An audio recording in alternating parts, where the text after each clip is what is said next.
2 বছর পর একটা বার্থডে গিফট খুলছে। 2 বছর আগে এটা একটা আরেকটা পুচকে দিয়েছিল মিশিতা। সুন্দর, ও সুন্দর রেখেছে। হ্যাপি বার্থডে বড় মানি।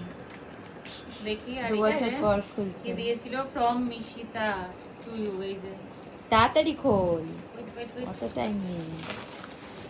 ওরে বাবা, ওরে বাবা, ভেতরে আরো কিছু ওই দেখো পেন পড়লো। ভালোই দিয়েছে। চকলেটটা তো এ হয়ে গেছে, মানে 2 বছর পর এই গিফটটা আবার খোলা পেনও হলো দিয়েছে সেই বার্থডে এটা খুব দিনে। সুন্দর করে দিয়েছে, কিন্তু ইউজফুল জিনিস দিয়েছে। লেখালেখি করতে তো লাগে আমার, বা খুব ভালো হয়েছে। মিশিতা এই ভিডিওটা দেখবে, ভিডিওতেই মিশিতাকে এখন থ্যাংক ইউ। মিশিতা কোন ক্লাসে পড়ে? 3 তে না 4 এ? সুন্দর ওরে। হয়েছে। আর আমাদের পুচকে পড়ে হচ্ছে 2 তে। থ্যাংক ইউ, পুচকেও থ্যাংক ইউ। পুচকেও দিল সুন্দর ড্রয়িং করে। বছর ধরে ভেতরে ছিল।